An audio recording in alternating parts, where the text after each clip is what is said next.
Damn. Why do you think white folks are not up in arms? It does not affect them. Right. They're up there in Cape Town in a 30 million rand or 100 million rand property. The effect is the influx goes to the hood. Wow. Because they can't go to Cape Town. They can't. Yeah. The larger number is the poor from everywhere coming to with the poor over here, and I'm trying to get by, bro. Damn. Can we just simplify the conversation? You're just keeping it real. Yeah, simplify it that way. And then someone decided, no, let's throw a label to this thing. Yeah. What's the best label that we can just drive it and be about South Africa? No, xenophobia.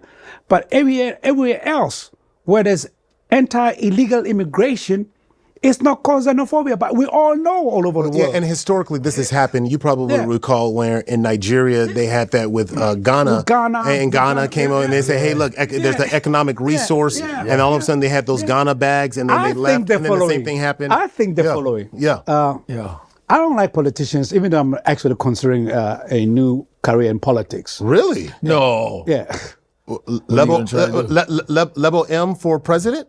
No, Lebo Hang. Lebo Hang. Lebo Hang for president? No. You were G to H. Yeah, remember I'm going backwards now. Yeah. I left as Lebo Hang, went to Lesotho, came Lebo Hang, and this big headache monster, Lebo M, which is a blessing and a curse. I'm like, get rid of all that and go back to So you're going to do political... I'm thinking about it. Okay. I'm considering it. Okay. Now, here's the biggest elephant that even no South African is talking about. Okay.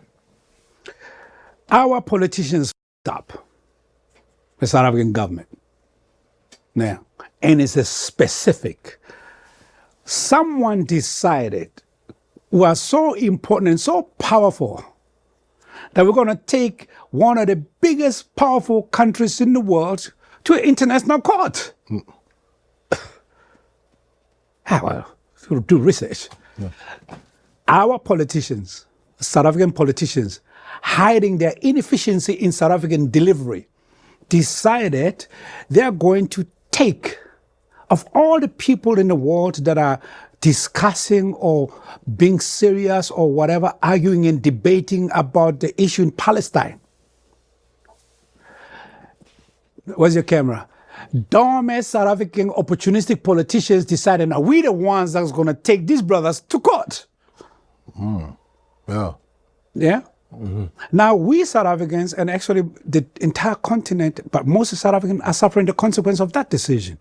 That was not a decision by the entire South African politicians to take Israel to the international courts. Who made, it was, who specifically made that decision? Yeah. Our ANC government. Yeah. Or elements inside the governing party.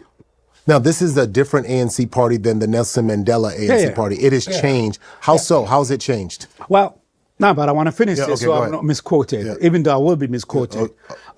This is just my perspective, is that we, as little old South Africa, decided we want to make a statement. We want to fix that over there. Yeah. So we're going to take the biggest people in the world to court. But everybody else didn't. Brazil didn't. Russia didn't. Blah, blah, blah. I think we're suffering the consequences of that. Mm-hmm. And you think that's what's creating a lot of this overall issue? Bro, this is not a new issue. Why now? Yeah. Why now? So if we're going to fix the continent as we should, there's some realities that we have to deal with. Yeah. I was thinking on my way here of a movie I also worked on, Tears of the Sun, which is about the Biafra. Sun, I remember that. Yeah, it's about the Biafra War. Yeah. Yeah? Biafra. Yeah. It was the most painful movie I've ever worked on. Yeah? Because pain, continental pain, is not selective by tribe or otherwise. But for some reason now, we have got sucked into individualistic, tribalistic pain. Oh, yeah. By a particular global machinery that's always been there. Mm-hmm. Yeah. So we're at each other's throats. Yeah? And I think it's by design. I think it's by design. And we're seeing that here we're seeing that here in the United States. It's almost like, man, it's like, look, nobody wants violence. Right. Nobody wants people dead. But the fact is, the anger and frustration of Black South Africans is justified, bro. Big time. It's justified. But it's, because for me, what I struggle with understanding is that a lot of the issues that are happening is because of the system that was designed by the white colonizers from the Dutch and the British who came in there and created this system. And to your point, 30 plus years later, we're still fixing it. You're still trying to fix it. And bro, it's like, white South African system is our problem. Yeah. Can you let us fix our problem? I'm now speaking like a Black South African, not Lebo and all of that. This narrative that, you got white people that is out. It's my white people then. Yeah. Right? Let me fix, and I can't fix my home with you in it. Right. Right? Like you're saying, all the energy that we're putting on everybody else, that's why people are emotionally or quantifiably reacting. Well, put the same energy, go home and fix your damn country. So you're saying you can't even fix the issue with the system that has oppressed the Black South Africans if we're dealing with this issue. You can't even. We've not successfully fixed it from day one, from the moment Nelson Mandela said, I'm president. Yeah. We have not been able to fix that, bro.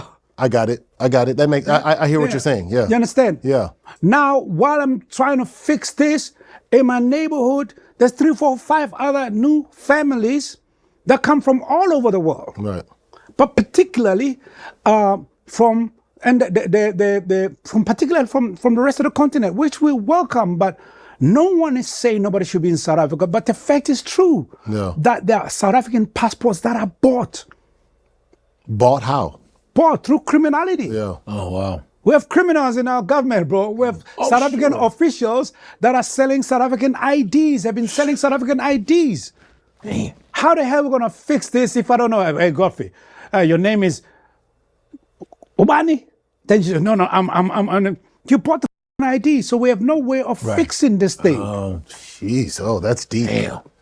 Yeah, that's really deep. No, it's real. So when you see other countries in Africa like protesting against South African, bro, it's not deep. It's real. Yeah, it's real. Yeah. These are reality. Yeah. We have government officials that have been corrupt in the immigration system. Yeah. So does everybody else, but we're the worst one because everybody wants a piece of this action. Yeah. The majority of Black South Africans haven't tasted we're probably worse off now than before 1994, quite frankly. The larger majority of Black South Africans. And in what way? Because, that's poverty, unemployment, everything else. Why do you think crime is so high? Yeah, makes sense. Oh. Damn. Why do you think crime is so high? So are we going to be part of the positive, or we're going to be part of just continuing misinformation and continuing with labeling? And I think the conversation is important, and I'm so glad that you've expressed this because it's different to ask somebody from the outside who doesn't live there. Yeah. You're an international star, and you live in South Africa, and you're there on the ground, so you get a better beat of what's going on. And that's why I think it's important because you see, for me, I'm getting the social media, clippings, I'm getting the Western news, but not actually getting the real pulse of what's happening in South Africa. Yo. It's finally here. Yes. We are dropping our lifestyle merch. 154 is here. It's hot. Come get it.